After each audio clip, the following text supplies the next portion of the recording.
हाँ बच्चों, चलो आगे बढ़ते हैं भाई। हमने अब तक देख लिया भाई, अब हमने अभी क्या देखा। यदि हमारे मतलब कि मेंबर्स की स्टेटस में कोई चेंज आता है तो उसको हम लोग क्या करते हैं, कैसे चेंज करते हैं। या फिर मेंबर्स के रजिस्टर मतलब कि रेक्टिफिकेशन करना है, रजिस्टर्ड में जो नाम लिखा है, जो भी सारी चीजें इंफॉर्मेशन है, उसमें किसी भी प्रकार का हमें क्या करना है, रेक्टिफिकेशन करना है। तो वो हम लोग कैसे करेंगे, जब तक हमें कंपीटेंट अथॉरिटी नहीं प्रोवाइड करती तब तक हम लोग ऐसा नहीं कर सकते हैं। उसके बाद अब हम लोग देखेंगे index of names, index of names, ठीक है। Section 88 subsection 2 provide that Yuri registered maintain under section 88, ठीक है ना। अभी आपने देखा कि हर एक मतलब Yuri registered maintain under section 88 subsection 1 में, हर एक रजिस्टर को किस किस सेक्शन में मेंटेन किया जाता है, सेक्शन 88 सबसेक्शन 1 में। और आपको इंडेक्स अब किस में मेंटेन करना होगा, सेक्शन 88 सबसेक्शन 2 में, ठीक है ना।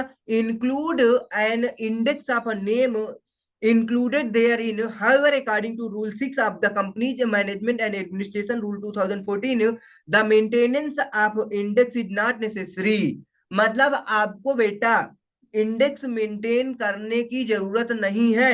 Where the member of a member मतलब कि number of a member is less than 50।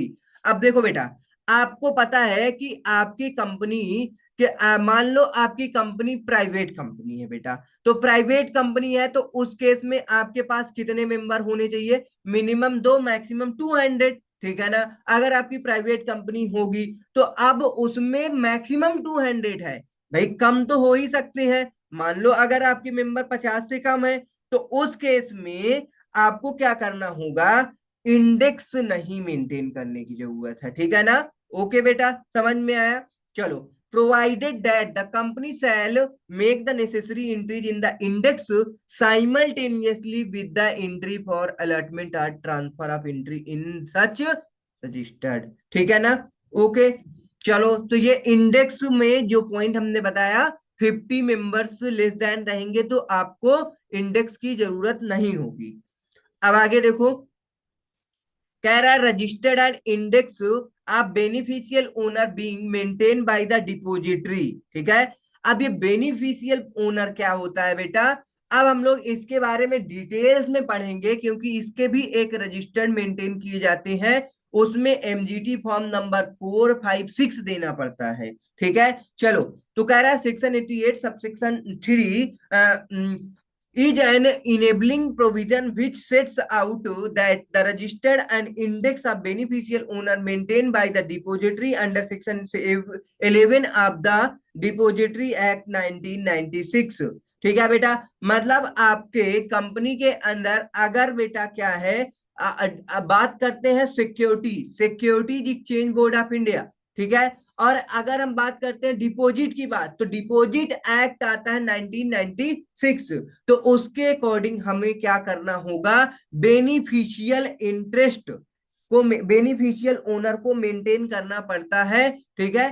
Shell be deem to be corresponding registered and index for the purpose of this act. अब ये बेनिफिशियल ओनर क्या होता है, ठीक है, ये बात हम लोग आगे के सेक्शन में पढ़ेंगे बेटा, ठीक है। तब अच्छे से और आपको क्लियर होगा बेनिफिशियल ओनर क्या होता है, ठीक है। आगे देखो दे रखा है foreign register section 88 subsection 4 read with rule 7 maintenance of foreign registered. आपको किस फॉर्म में मेंटेन करना होता है फॉरेन रजिस्टर्ड बेटा, एमजीटी फॉर्म नंबर 3, ठीक है ना। तो एमजीटी फॉर्म नंबर 3 में आपको फॉरेन रजिस्टर्ड मेंटेन करना पड़ता है, ठीक है। A company which has share capital और विच हैज इशूड डिबेंचर्स और एनी अदर सिक्योरिटी में if so authorised by its article. देखो बेटा, आप क्या करते हो, यदि आप की कंपनी क्या है शेयर कैपिटल के बेसिस पे और आप इशू करते हो डिवेंचर या अदर सिक्योरिटीज, और तो आपको क्या करना होगा, आर्टिकल ऑफ एसोसिएशन में यदि ऑथोराइज्ड है, ये बात आर्टिकल ऑफ एसोसिएशन में ऑथोराइज्ड होना जरूरी है बेटा। Keep in any country outside India, ठीक है, part of the registered of member और debenture holder of any other security holder beneficial owner, ठीक है।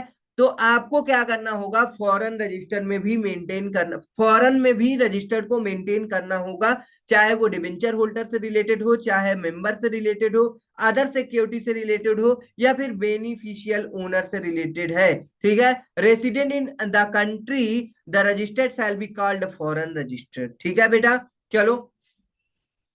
Other requirement relating to the foreign registered, और बहुत सारी रिक्वायरमेंट है फॉरेन रजिस्टर्ड से, क्योंकि इसमें आपको फॉरेन रजिस्टर्ड में डुप्लीकेट रजिस्टर के नाम से भी जाना जाता है, प्रिंसिपल ऑफ रजिस्टर्ड, ये बहुत सारी चीजें हैं। ठीक है, तो चलो एक एक की पॉइंट है, इनमें कुछ 8-10 पॉइंट है, इनको जल्दी जल्दी देख लेते हैं। ठीक है ना, 5 मिनट लगेगा। अब कह रहा है पहले पॉइंट में कह रहा है कि in case a company decide to keep foreign registered, अगर कंपनी डिसाइड करती है कि हमें फॉरेन रजिस्टर्ड मेंटेन करना है, it shall comply with the following requirement, तो उनके लिए बहुत सारी रिक्वायरमेंट है, कंप्लाई करने पड़ेंगे। ठीक है, filing A notice of the situation of the office, अब क्या करना पड़ेगा बेटा, बताना पड़ेगा कि आपका जो फॉरेन है, फॉरेन में सिचुएटेड ऑफिस कहाँ पे है। Within 30 days from the date of the company of foreign registered, the company shall file with the registered of the company notice of the situation of the office where such registered is kept.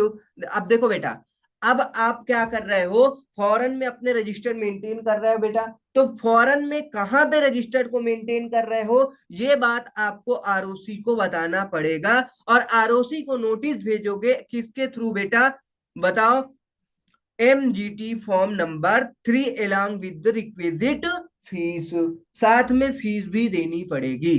ठीक है बेटा, तो समझ में आया, within 30 days from the date of opening of any foreign registered of the company shall be file with the registrar of a company notice of the situation of the registered, मतलब कि जहां आपका office है बेटा, जहां आप अपने register को मेंटेन करना चाहते हो, उसको आपको क्या करना होगा बेटा, आरओसी को एमजीटी फॉर्म नंबर 3 में बताना पड़ेगा।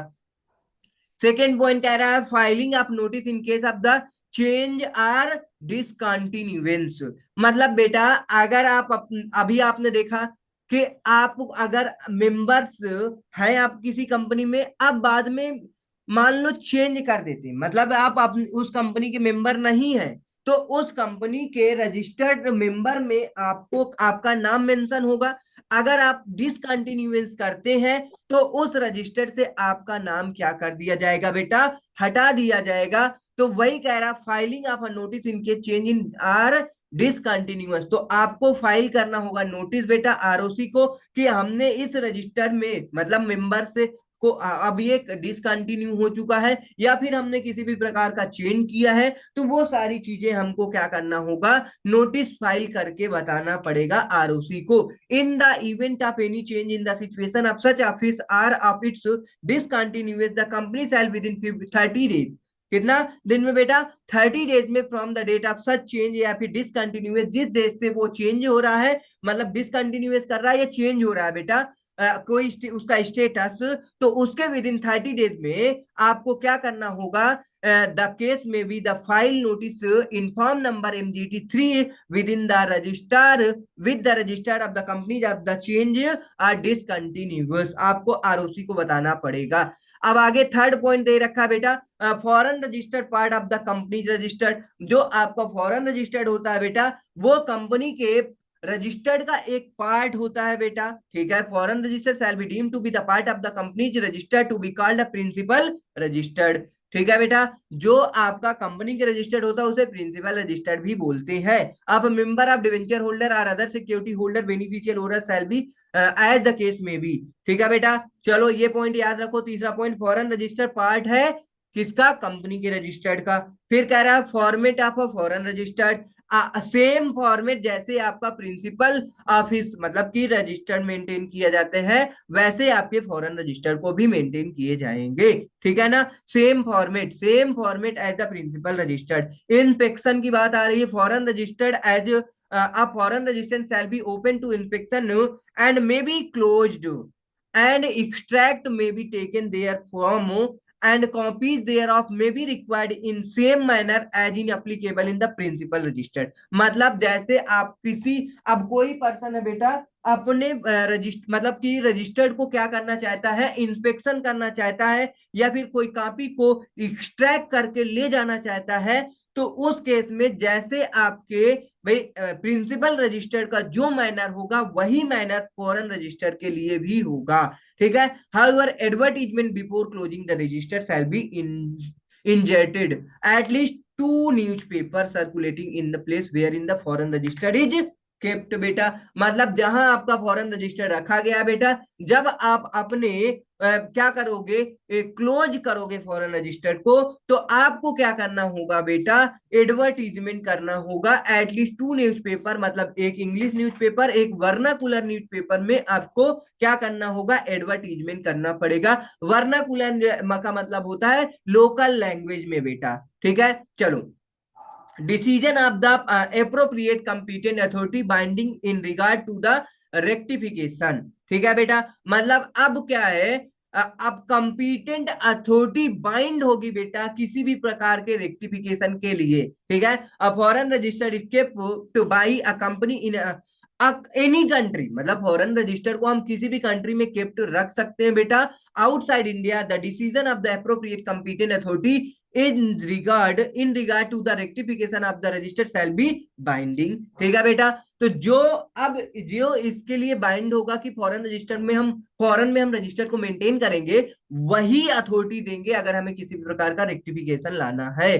ठीक है, making of entries in foreign registered. आपने देखा बेटा कि हम लोग अगर इंडिया की बात कर रहे थे, तो इंडिया के रजिस्टर मतलब कि जो हम अभी लोग देख रहे थे मतलब कि फॉरेन रजिस्टर्ड है, तो इसमें कितने दिन में एंट्री करना होगा, इंडिया में जो थे रजिस्टर उसमें कितने दिन में करते थे। तो अगर मेंबर का या फिर डिवेंचर होल्डर का है, ऐसी कोई चीजें थी, तो उसमें आपको with in 7 days of allotment या फिर ट्रांसफर ऑफ डिवेंचर्स के केस में एंट्री करते थे। ठीक है, अगर कोई मतलब कि सब्सिक्वेंट इवेंट थे, तो उसको विद इन 15 डेज में हमें रजिस्टर्ड में एंट्री करना होता था। ठीक है, चलो।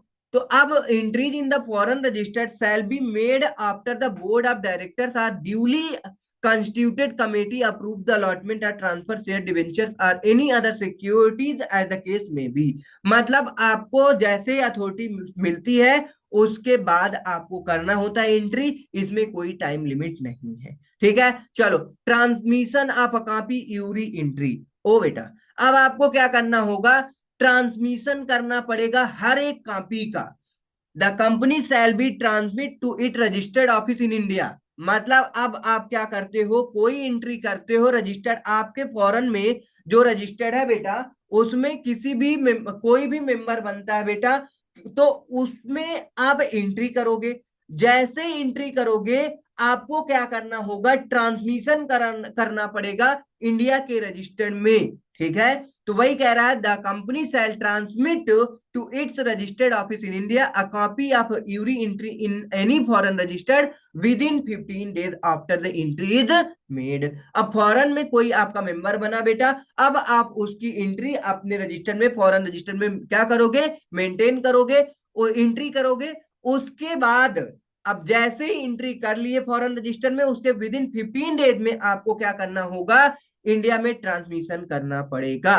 ओके बेटा, चलो। अब आपके 2-3 पॉइंट और बचे हैं। Keeping of duplicate foreign registered or registered office. आपको आपके जो जैसे कि इंडिया में भाई डुप्लीकेट रजिस्टर्ड को मेंटेन करना पड़ेगा। The company shall keep at the registered office a duplicate registered of every foreign registered duly updated from time to time. मतलब आपके फॉरेन में रजिस्टर्ड मेंटेन है फॉरेन रजिस्टर्ड, लेकिन उसकी डुप्लीकेट कॉपी आपके इंडिया में रजिस्टर्ड में मेंटेन की जाएगी। ठीक है, अब duplicate foreign registered to be part of the principal registered. बिल्कुल डुप्लीकेट जो आपकी रजिस्टर्ड है बेटा फॉरेन के, फॉरेन का डुप्लीकेट रजिस्टर्ड भी आपका, जब आपका फॉरेन रजिस्टर्ड ही क्या है, पार्ट ऑफ प्रिंसिपल रजिस्टर्ड है, तो फॉरेन का डुप्लीकेट रजिस्टर्ड कैसे नहीं होगा part of principal registered. Every duplicate foreign registered shall be deemed to be the part of the principal registered for all purposes of the Companies Act. Okay बेटा, transmission not to be registered in any other registered. अब कह रहा है बेटा जो transmission किया जाएगा with in 15 days में उसे किसी और रजिस्टर्ड में नहीं मेंशन करेंगे, not to be registered in any other registered, no transaction, sorry sorry यहाँ पे ट्रांजैक्शन है, ठीक ठीक ठीक ठीक, ओके। कह रहा है transaction to not to be registered in any other register, no transaction with in respect to any shares or the case में be debenture or any other securities registered in any foreign registered shall during the continuance of the registration the registered in any other registered. ठीक है, मतलब कि आपके जो foreign register में कोई भी एंट्री की जाएगी उसे दूसरे रजिस्टर में एंट्री करने की जरूरत नहीं है। ठीक है, चलो अब transfer of entries are discontinuations. The company may discontinue the entry, sorry, keeping of any foreign registered and thereupon all entries in that register shall be transferred to some other foreign registered kept by the company outside India at the principal registered। ठीक है, तो कह रहा है transfer of the entries or discontinuation, अगर किसी भी प्रकार की एंट्री में ये क्या करना है, डिसकंटिन्यूशन आ रहा है, तो उसे आपको क्या करना होगा, बताओ, all entry the registered shall be transferred to other foreign registered kept by the company outside India or the principal registered. Okay बेटा, चलो समझ में आया। अब इसकी पेनल्टी आपको दे रखी है बेटा, अगर आप क्या करते हो, फॉरेन रजिस्टर को मेंटेन नहीं करते हो तो आपको पेनल्टी लग जाएगी 15,000 रुपीज की। कितनी? 50,000 रुपीज की। ठीक है, नेचर ऑफ ऑफेंस, अगर आपका कंपाउंडेबल ऑफेंस है तो 441 ऑफ द एक्ट लग जाएगा। ठीक है, चलो तो यहां तक आपका कंप्लीट हो चुका है। अब हम लोग कल स्टार्ट करेंगे details of nomination in the registered, मतलब आपके रजिस्टर्ड, आपको पता है आप किसी कंपनी के मेंबर बनते हो तो नॉमिनी को अपॉइंट करना होता है, तो उस केस में, नॉमिनेशन के केस में क्या रजिस्टर्ड में मेंशन करना पड़ेगा डिटेल्स। ओके, ठीक है, तो मिलते हैं कल के सेशन में बेटा। यहां से आगे हम लोग क्या करेंगे, ठीक है, गो थ्रू करेंगे। अब तक जितना हमने पढ़ा है बेटा वो सारी चीजें आपको क्या करना है, अच्छे से पढ़ना है और उसकी समरी कंप्लीट करनी है। जब तक आप समरी नहीं बनाओगे बेटा, ठीक है, तब तक आपको सारी चीजें प्रॉपर से याद नहीं रहेंगी। अगर आपको प्रॉपर सारी चीजें याद रखनी है तो आपको रीड करके इसकी समरी रेडी करनी होगी। अब इतना जितना हमने पढ़ाया वो सारी चीजें एक पेज में आप समराइज कर सकते हो। ठीक है, समरी बहुत इंपॉर्टेंट है। चलो, हर क्लास के एंड में हम बताते हैं समरी बहुत जरूरी है, तो आप ये मान लो कि समरी बनाना ही पड़ेगा। ओके बेटा, थैंक्स फॉर वॉचिंग, मिलते हैं नेक्स्ट सेशन में, कल के सेशन में। ठीक है, सेशन को लाइक कर दो भाई, सब्सक्राइब कर दो और अपने दोस्तों को शेयर भी कर दो।